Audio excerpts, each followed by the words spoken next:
The following podcast is brought to you by the Ebb Tide Treatment Center. Many people wrestle with addiction. You don't have to. Reach out to the Ebb Tide Treatment Center, where they wish to empower each individual encountered with the support, hope, and tools required for long-term sobriety, priding themselves on providing the best possible treatment experience for you and your loved ones based on unique needs. They're committed to breaking the stigma that plagues those suffering with addiction and their families by educating and bringing awareness to the community. The Ebb Tide Treatment Center provides individual and group therapy, multiple recovery pathways for support, evidence-based clinical support, integrated aftercare social reintegration, personalized treatment planning, program addressing whole life health, and Vivitrol program, all available. If you or someone you know is struggling with addiction, reach out to them at ebbtidetc.com or call 844-430-4357.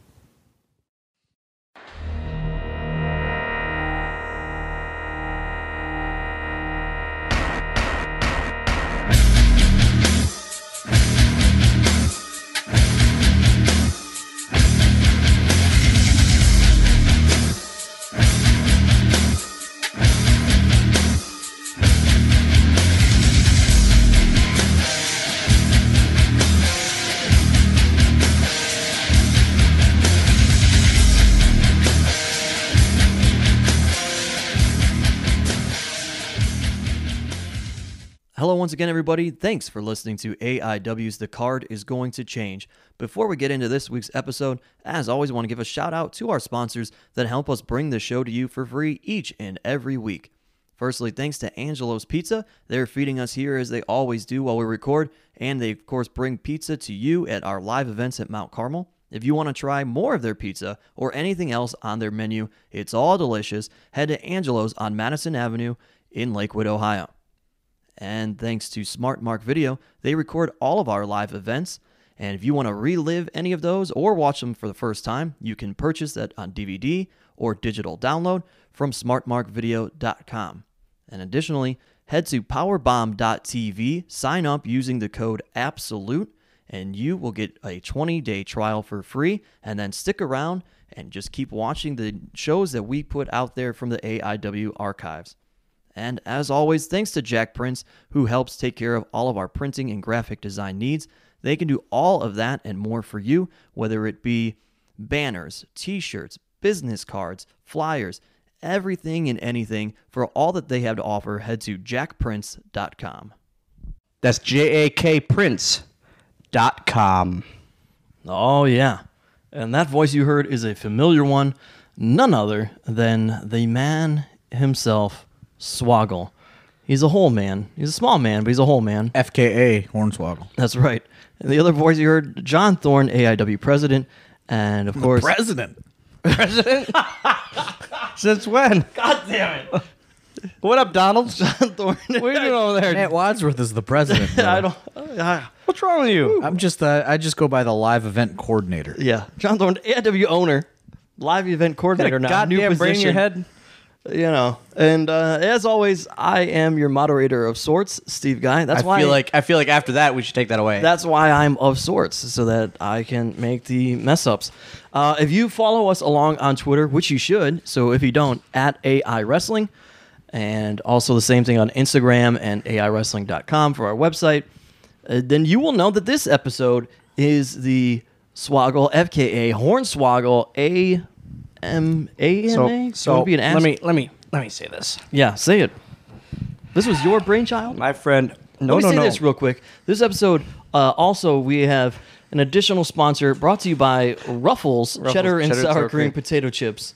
Which is way out of the realm of John Thorne. They're not original. Too many condiments. They're not original. Too many condiments on that potato chip. Way too exotic for me. So, my friend John, not Big John, but this John, texts me. He goes, "Hey, Big John's the head. Big Match John? Big Match John." He, Boss John here goes, President. President Jonathan Thorne goes, Just "Hey, John, not Jonathan. You want a podcast?" I go, "Yeah." Yeah, he's not Jonathan, by the way. Just John. Just John. Just let me talk. Just, sorry. Remember Just You want a podcast? I go, "Yeah." He goes, "All right." Like an AM. I said, "What about like an AMA?" He goes, "Yeah." I So yeah, it could be like an Ask Midgets Everything. He didn't like that. Does John not like that? Big John didn't like that. He didn't like that I referred to him as a midget. Oh, Big John didn't like that. I got you by about 2 feet, brother. I don't know about that. We'll go back to back. I bet you got me by... I bet you can't ride the roller coasters at Disney, dude. Goddamn right I can. No. Goddamn right I can. All of them? Everyone at Disney. Wow. At Disney. Not at Universal. It's not a real. It's not a real theme park. Are we ready to get into this? Let's go. I'm gonna pull one. Steve, You got the Twitter ones? I'm looking for the Twitter ones. I'm gonna pull one off Twitter. Steve's got some emails. Yeah. First question from Joey Kings, the man whose body I strive to look like. By the way, he's got like a Jim the Anvil Neidhart. Good body on him? Like he's looking like Jim the Anvil Neidhart. So it's kind of like my body these days. Current Anvil? No, not current. No, it's like a barrel-bellied, good arms. Yeah, glamour muscles. Yeah. Good chest. Keep that shirt on, you those look jacked pectorals? as fuck. I'm just looking. My ideal body type is just look good in a tank top. That's what I am too. All right, so Joey King says the first question. Yep. He says, how much was the payday for WeeLC # Heart of the Matter? I don't think this is a real question. I'm pretty sure you made this up. No, I'll show it to you. It's right there. It's a real question. Yeah, I saw that one at some point. WeeLC payday. Well, there was 8 of us in that match. No, 7. 7 of us getting paid out. Oh, man, so you Oh, had to wow. split You had to it up? split it? 3 MB and me, and all 2 Matadors and the fucking midget. I want to say... I mean, I don't talk numbers. I learned from the best in Bruce Pritchard. Oh, now I he don't- doesn't talk numbers. I don't talk numbers normally. Told us about that Muppets deal, man. I would say... I want to say 55 to $6,000. Really? That was the total for the That's- match, or that was you? That was me. That's okay. it? Yeah, we were pre-show, bro. Yeah, but it stole the whole show. Just tell Hunter that. Wow. I did an interview. As soon as we get to see him. I said that. He didn't like that too much. Oh, you actually had a conversation? No, I said in an interview that it was better than the Evolution Shield match. You probably We said it on still- this podcast. No, it was while I was still with New York, brother. Oh, okay. And then Hunter goes, "Oh," like a couple months later, he goes, "That match was better than the main event, huh?" I go, Oh, so did he give you like some Al Snow shit? Like, oh, it didn't draw. "Of course, he didn't make eye contact. He just nodded a lot." I did like that Evolution Shield match, though. Sweet. That was pretty sweet. Our match was better. All right. Next question. Also getting the heart of the matter here. How much will it cost to meet the $1 Million Man Ted DiBiase at the Wrestle convention you are promoting in April? Anonymous. He won't be there. He had to pull off. What happened? He was double booked. And just How do you feel about it? Are you mad at it? I'm not mad at it. We announced Double J. It blew up. New We Hall of announced him the Famer? New Hall of Famer? brand new Hall of Famer the same day we announced him. Can I ask you this? What do you think Double J is going to be like now that he is back? You know, like Scott Hall always refers to it. He's back in the family again or whatever, you know? So a lot of my buddies immediately said Double Jakes and wanted to go out and party with him. Well, that's what I'm saying. And then I immediately said, guys, it's the new Jeff. And do they you think that this is like... Oh, it's gonna stay. But I'm saying, do you think like he's getting back in New York? No, I hope not. Because I want to fucking keep him on our show. Because, I mean, just last year... You told me flat out, don't do it because he's going to be SmackDown GM. But if he That's did like... what I think. Yes. But you don't think they'd let him keep bookings because you've already got him booked? Sometimes they I hope so. Sometimes no. I hope so. In the past, when people have been... Well, it's a Saturday. They don't have TV. Right. Yeah, it'd just be live. Yeah, because even if he ended up being a Unless GM, Wizard World wants him that day. Unless Wizard World wants him that day. Hey, next question. This Thank one was you. actually meant for the John Thorne AMA, but it applies Nope. to you. John Thorne AMA. This applies to you, so it's worth throwing out there. There were 2 questions, but we're going to go with just the one question. What's your real thoughts on, quote, unquote, New Kenny? annoying, fun, welcome to the show anytime, etc. BT Dubs, I'm sorry for getting AIW kicked out of Mayhall's. Oh, New What's Kenny? the first question? That's the question. The You second, said there was 2 questions. yeah, we're not gonna. The second question was why don't we see more cage matches or ladder matches? That's a We don't see more cage matches or ladder matches because they're too goddamn expensive to book. well. I'll tell you that flat out. And No, they're not. We can't get a cage into We just can't the get, venue. We just can't get a cage. Well, they're too expensive. I own to a book. cage. I Secondly, just left it at my last venue. Secondly, New Kenny, get him out. This question is from New Kenny. Sweet, beat it. Not a fan of New Kenny anymore. I don't like. No, New Kenny. New Kenny. I like New Kenny. You created essentially New Kenny. I was the creation of New Kenny. Yeah. I like him. Old Kenny, beat it. So New Kenny, in fact, welcome anytime. Welcome anytime. Tucked in ECW shirt as New Kenny. Yeah, I like him. Ginger root. He's a good kid. Old ginger root. All right, I found a Twitter one. All right. This one, I don't know if you can answer this one. Uh-oh. It's Dear Hornswoggle. What are your thoughts on attaining some kind of longevity in the business behind the curtain, during and post career, creative and production, most importantly? That's a very serious question. That's a good question, though. I love a question. Now, Is that from Brian Hawkins? I know. I think he's on his way to do it to achieving all of those goals eventually. He's on the fast track. This is from Lee Osiris. what we don't have there is if that is a specific to the New York company question. Here's or just the in thing, general, because you already run a promotion. with I some think he help. meant like career. A producer, becoming a career-wise. producer. Yeah. Did I have a good wrestling run? No, and I think that would be the only that's the main thing that reason I wouldn't ever do that. I mean, Jamie Noble when he became a producer kind of surprised a lot of the guys on the roster. Were like, oh, he was a younger guy. You know, we have these veterans, you know, the Arns and the Deans and the Fitz and all that. And then Jamie Noble comes on board, and we were all kind of like, this is odd. But Jamie Noble was a brother. He was a worker. Mm-hmm. I wasn't that. So I think that's why I would never be viewed as able to be. Because you were just brought into the fold. No, I think because what you he's mean? like a technically proficient worker. Is that what you mean? Yeah. How many matches did I wrestle in my WWE career? Okay. Well, yeah, that's what you're like saying. that's what I mean. Is he was Right. He's like a world traveled. Jamie, no. In WWE, Jamie Noble was a wrestler. Well, no, I know, but like I I'm was saying- never a wrestler until the end. I know, but I'm saying like he has quite the body of work under and resume.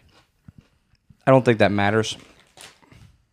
I gotta have one, dude. I don't think you that, guys. Let's not eat the chips. All right. I don't think that matters in reality. I think it's what you did there. What did I mean? I think all his stuff probably outside of WWE. Going for you think his Ring of Honor run helped him? I think I just think that No. Well, that's a good point, though. I think that he really honed his craft everywhere else before getting to WWE. Yeah.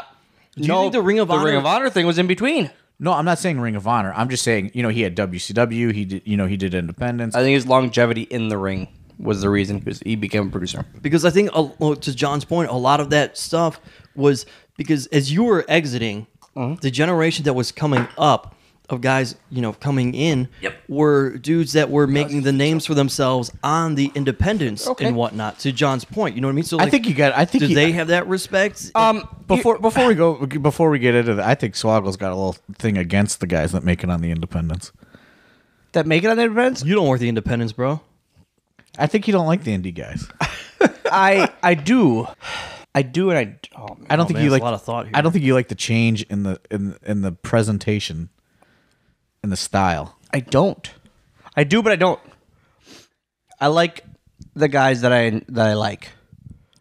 The Ricochets and the Ospreys and the Young. I like these fucking flippy guys. I don't like a lot of the regular. I like the Cabanas and the Grados. The guys that I like, I love. Well, yeah, I think. I mean, I'm not asking you to say who you hate. But I don't. The indie perception now is that indie workers are now making millions. You can make millions on the indies. You fucking can't. Well, yeah, I agree with that. Yeah. And I hate that. I hate that perception that some people are making. I don't like it. Well, because do you think that guys like the Bucks and Omega, you know what I mean? Like They're a class of their own. They're a class of their own. But I think that people look at that and they And still think that's all indies. Right, exactly. They look at that as being indies, and that's not indies as you would have described it even 5-10 years ago. There are guys out there that put it over as too big, if that makes sense. Is the indies being too big? As post WWE, as outside of WWE is too big. Oh, okay. I mean, being a guy that's been involved both, obviously. The last 6 months have sucked. This is me being fully honest. Last 6 months sucked. You can get like that hot run immediately after. When I got fired, it was fucking awesome. Yeah. That first 9 months was amazing. Was it been two years now? Are you 2 years out? 2 years. This last 6 months has sucked. And also, you got to take and this is on me. This is my life. Yeah. These other guys don't have the life with a son, Right. owning a house, all this stuff. It's this glamorous indie lifestyle outside of WWE. It's great because I can make my own schedule. But also, you're never going to make as much as you did with WWE. Yeah. If you were there. Like, If you've never been there, then it's maybe a different perception for you. 100% different perspective. 100%. And again, I say, these guys that are doing it are in a class of their own. I mean, this took like a wild turn, but I don't think I don't think that I don't even think you can consider those guys independent guys at this point. You know what I mean? Yeah. Those guys are. I don't know what they are, but they're something. They're something else. But like for you, what? Why do you think it's been? Why do you think it's been so hard the last 6 months? Do you think it's the specialty? Specialty went away. Do you think it's because of the raised awareness of the independent wrestling style? No. I think it's a specialty. You hit it while the iron's hot. Everyone wants to be that first booking. It's because essentially at this point, I've been to a lot of places. 6 to 8 months. I've been to a lot of places. I think but every 6 to 9 months, somebody fresh is getting released. Someone else is getting fired. But yeah, and now it's boom. Let's grab that person. I think this is what I think is kind of troublesome for people in your situation, to where you were almost, I know like you did indies, but you were almost a in-house WWE creation. Yep. To where these guys are making their names on the independents for their work and their ability to sell tapes or whatever, you know what I mean, sell DVDs, whatever. People want to see these athletes, you know what I mean, like the athleticism of independent wrestling, to where all those guys have been gobbled up by the WWE, and then WWE is sending back out their homegrown like in-house creations that don't work that style. Let me ask you this. And I just think I think with a lot of, before I finish, I think that there's a lot of new promoters out there now that only want those quick fires. Well, those super cards of the all names. Okay. No, not the names. The super cards of all the independent guys, indie guys, to put on these super shows, to where guys coming out of the WWE system that weren't can't get booked there, are getting lost in the shuffle of. You gotta find. You really gotta work to find. It's almost like they have to go to the really small communities. I have to go to the Horse Cave, Kentucky, instead of the Chicago, Illinois. Yeah. You got to find like the kind of the old school indie. Where it's the locals and the one name on top or whatever. Like we talked about it tonight. The Horse Caves. You gotta go back to Memphis, brother. And here's something I bring up. Barry Horowitz, when he got fired, do you think he had a ton of bookings? No, No. because of how he was presented. James Ellsworth. Yeah. Everyone wanted to be the first James Ellsworth booking. Look at how different that is. And this is completely sidetracked of where we're going. But think about that for a second. No one gave a shit about the first Barry Horowitz booking. But everyone wanted that James Ellsworth Do booking. you think that's a social media thing too? Because even to That's that point, exactly it. guy that we all know and love in Hawkins, and they are just pushing the shit out of this O and whatever it is at this point. He is. He is, but to a degree, he gets. He is, and they should be. Which, Every once in a while, me you get a saying that will put a WWE black cloud retweet over or it. you get something. But even him, he was already there. He experienced, like mixed reactions when, during when he was on the independents, in between, and it's because of how he was presented then. You know what I mean? Why do people want the first run of Ellsworth? Because he was a social media phenomenon. Because he still is if you get that first Ellsworth. Yeah. But here's the thing: is what's gonna be going on with him in 2 years? You know what I mean? Same. He will have, and I like him. I've met him a few times. I think he's going to be in the same boat as me. This is where you are. That's what I was going to say. Yeah. Look at Torito. That makes sense. Yeah. He works these Mexico shots and some Crash stuff, and I'm happy for him because I wish I was in Crash. I wish I did Mexico. I still haven't done that. Would he be better off trying to work some American shows though? Just because I've been on American shows with him. I just think that there's just a different. It's a different mindset nowadays. There's just a different. As a promoter, there's just a different. You want either the indie darlings or you want the quick release. I'm trying to mix it because That's what I was gonna say. I do realize it's here. I do realize the advantage of the meet and greets and stuff like that. You've done it smart where you've mixed it. But I feel that like a lot of these, especially these new promoters, they just want they don't want that. You know what I mean? They want to be the cool indie. Everyone wants to be that PWG. They just want to be Everyone gifts. wants to be PWG. Indie promoters just want gifts now. I want the celebs to show up to the shows. But I tell you, man, tweets don't equal money. Tweets ain't money. You know what I mean? And that's Yeah. what a lot of promoters don't realize. There's value in a lot of these XWB people Because tomorrow that tweet is lost. It's funny to draw a similar comparison in the other world that I kind of reside in with comedy.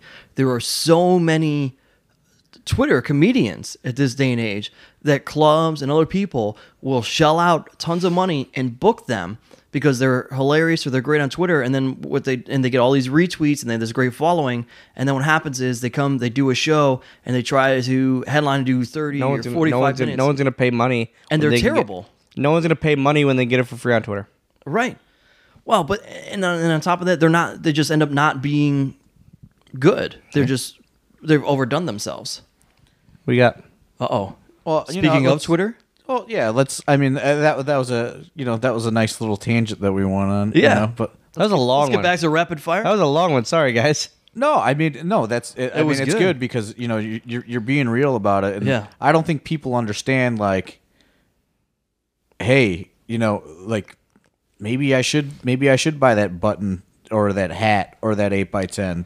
You know what I mean? I don't ever want that. No, I don't want people to. I don't ever want. My thought is this. I think people need to know though that their money is going somewhere. You know what I mean? Like, for independent wrestlers, like you said, there is this. It's that hustle. Hustle has to happen, or you're not gonna feed your family. Yeah, you're not lining And, like, the pockets of silk pants. I think what, to go back to your point, is there has been this glorification of independent wrestlers living a lavish life to an extent, but the reality is you got to buy that. You should buy that 8x10 from that guy or that T-shirt from that guy, because that is really how you guys are making a living. And these guys that are in the top tier, the Cabanas, the Bucks, That's really how they've made their money is off their merchandise. Ryan Barkin and Pro Wrestling Tees has single-handedly saved my career, but yet every time I make a bulk order, it's like I gotta make this back. Shit, I gotta sell these. Yeah, and there's a tub of shirts, like older shirts, like random sizes, that I'm sitting on.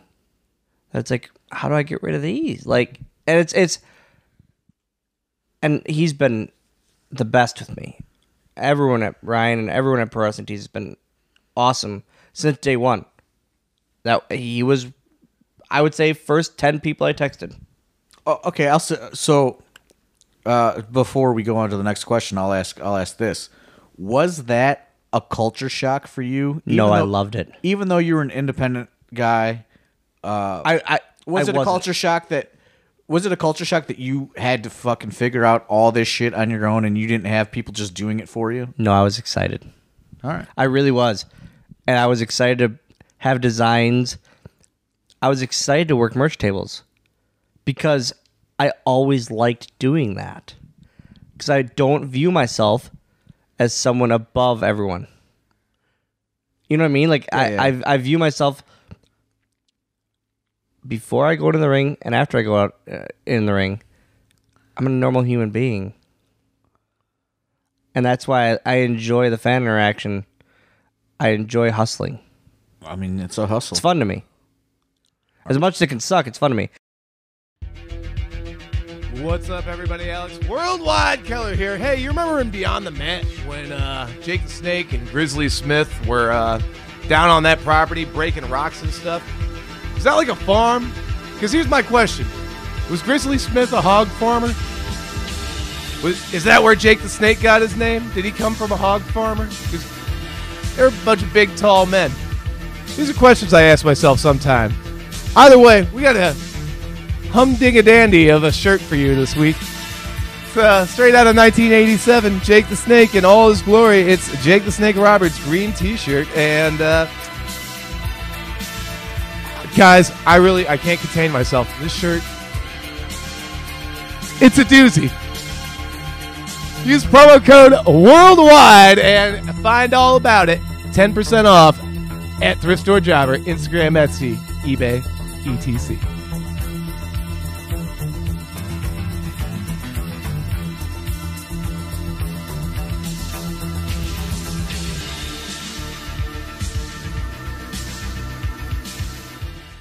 Give me that next question. I got your next question. This is a Twitter one.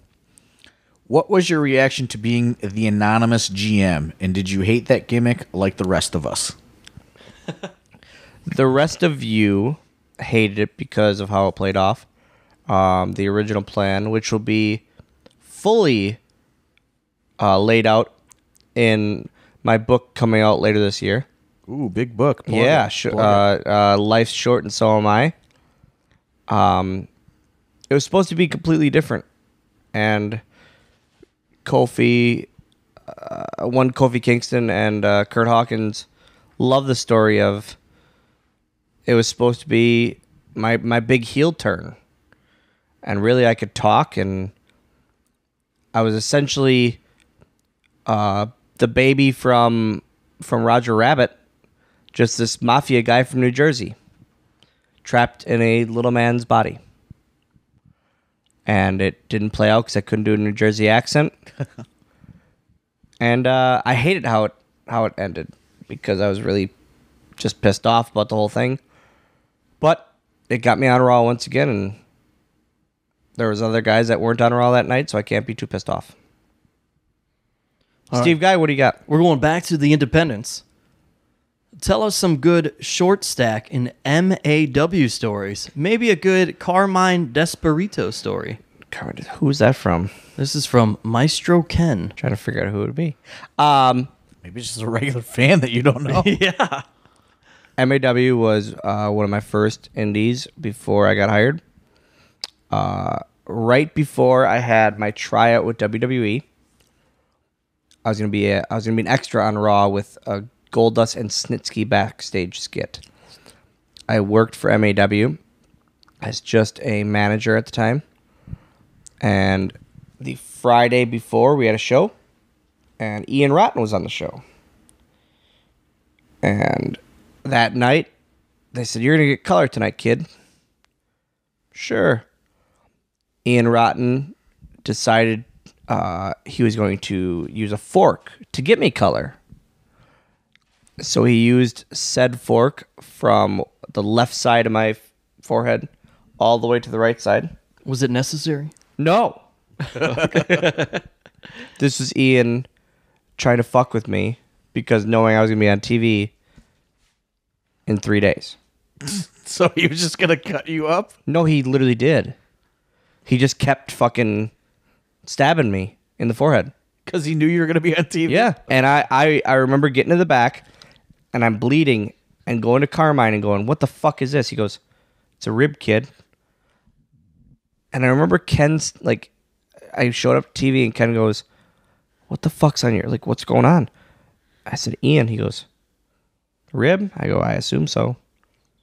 But that was Ian's rib on me because he knew I was going to be on Carmine TV. was in on it? Carmine wasn't.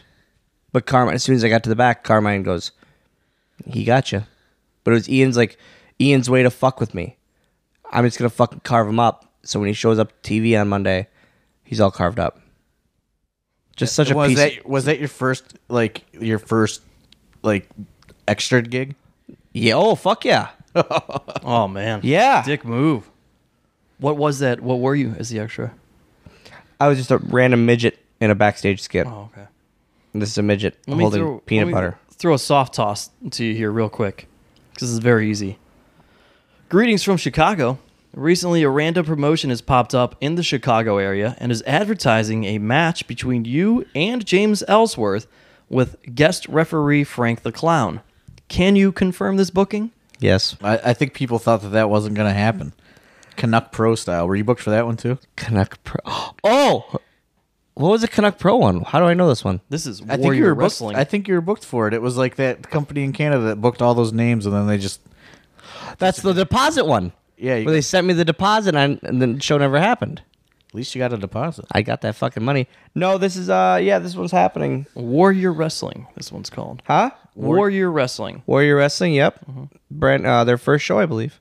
I think that's why people think it's not going to happen. I think they have a very ambitious lineup. They do, as far as what I'm looking at. Do you want me to go through the lineup? Or Yeah, not let's on hear this it. Show? All right, fine, fair enough. Space Monkey and Kobe Durst are involved in a match. I can't tell if it's a tag match or a four-way or what that is. Just name some names. Just give me some all right. names, Steve. You fucking Chelsea Green, Santana Garrett, Hornswoggle, and James Ellsworth, of course. Penta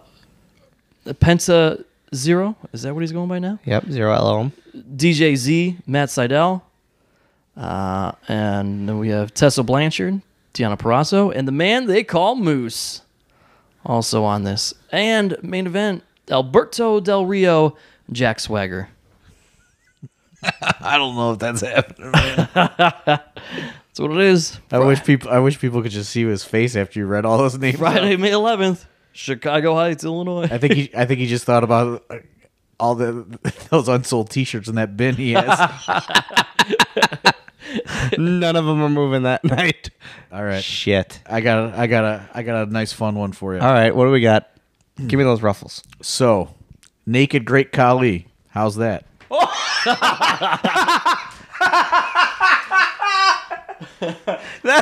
So, I always hear the fucking the Batista's dick thing on the U shoots.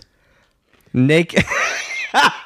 Is that literally what it says? Yeah. So Naked Great Khali, how's that? That question makes all of this worth it. He had a really long ass. A long ass. Yeah, just a long ass. Yeah. Just a long ass on him. Oh, long ass Khali. Him and Yoshitatsu. Like, if you see Yoshitatsu in his tights, he just looks like a long ass. Khali was kind of the same, but he was even longer because he's fucking 97 feet tall. Oh, long ass. And long ass. But I never saw the fucking tallywhacker on him. that tallywhack. I didn't care to. I bullied him. I easily bullied him more than anybody. What would you do to bully the long ass? I would actually him and Yoshi. I would bully more than anyone, and both of them were because of the English language. I said they couldn't speak it, and then I finally turned to them on each other and said, I would say to Kali, Yoshi can speak. No, he can't, man. And I'd say to Yoshi, Kali can speak English. You've been here so how long? No, I speak good English. And that was it. And then they'd fucking fight. All right. All right, we got Steve. All long ass. Oh, this is good. This is a little bit of a dig on John Thorne here. Oh, great. Because the email reads, John Thorne would ask you what your biggest payday was for Raw, pay-per-view, live events, etc. However, what was your biggest AIW payday? Probably bigger. Probably bigger than all those. Not a dig. Not a dig. I'll tell you what his smallest one was when he gave his money back when Biggins got sick. That was the smallest payday. We'll just save you on that because that's a sweetheart thing. It was a very nice thing They of me need to to know do. that about you. Gauntlet for the gold last year. Yes, it was. I looked down. I see remember. this- I remember. I see a little hand going in my pocket, and I look, and I go, "What are you doing?" And I pull it out, and it was his envelope. And he said, "That one's for Biggins." I said, give it to his family. And he goes, no, he wouldn't like that. I said, give it to the family. He goes, okay. And his mom gave it back. And His mom buys tickets. yes. And she comes up to me every show. She refuses to just come in. She said, nope. Chris was always worried about money. One of the sweetest people you ever She meet. comes up to me every show, gives me a bit. Literally, I'll be signing at the table, or hoping to sign, and Hoping.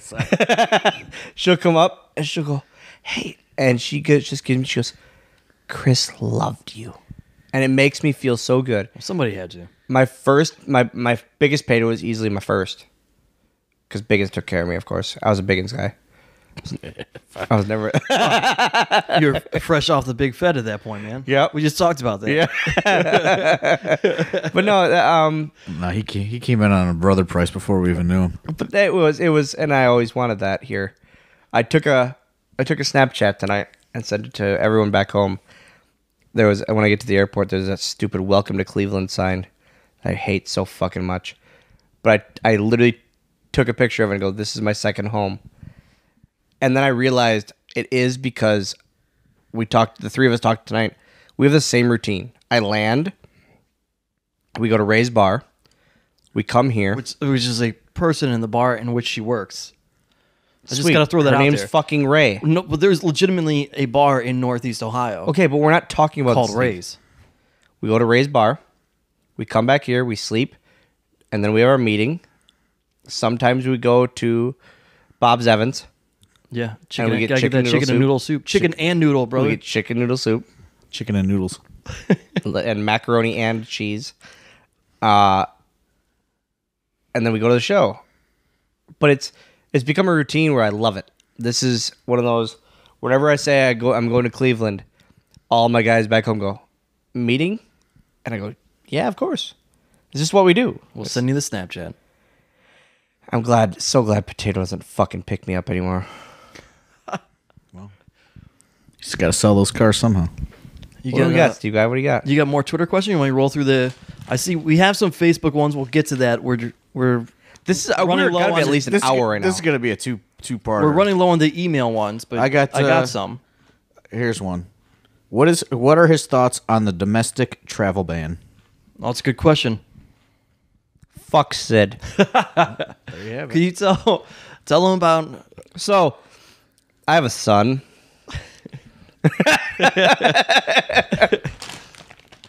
Eat some of those chips, Thorne. Why you I'm gotta not push eating those those. away from me, man? I'm not eating those chips. I'll eat those chips.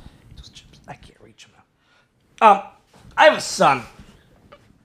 And we were looking for a vest for EC3. Sid 3 that day. The shitty little vest that Steve Guy bought that was about a size for my He son. wanted that for the But- record. My son FaceTimes me like he always does at idiotic times during the day. 7 a.m., 11:30, and like 9 at night. All times that I'm doing shit. Usually if it's 11:30, I'm at the meeting. Yeah. I can't answer a FaceTime from my son while I'm at a gentleman's establishment. We didn't go to the meeting that day. Other things to do. He goes, Dad, is Sid there? I go, nope. No, he's not. Why isn't he there? And a quote that Steve Guy I love it. still repeats to me to this day. I said, Landon, he's just not a good person. It was goes- it's the way you said it. He goes, like, what? He goes, I just said he's not a good human being. And my son, in the FaceTime, looks at me and goes, oh, Yeah. okay. That's what his response. That's exactly what it was. He just because I'm driving, obviously, and I just hear him. Oh, okay. Like, just accepts that. But that's a perfect. John, is there any better way to describe Sid? Just not a No. good human being. I mean, we got to give Sid some credit, man. We're teaching life lessons to the youth of America. That's true. you got to be a good human Give being. us that. Give us that. Look at. Hold on. Let me pause this. Yeah. Luger. Lex? First off, Luger. Second off, in a WBF tank. Yeah. How about that? All gas to the gills right there. Look at that. You don't know that, allegedly. I can't believe you brought Sid in over him.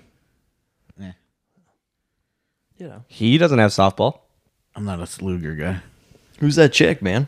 He never Serving him a drew a milkshake. dime, dude. Just drinking milk. Protein smoothie. What do we Just don't got, know. Steve? All right. From the email.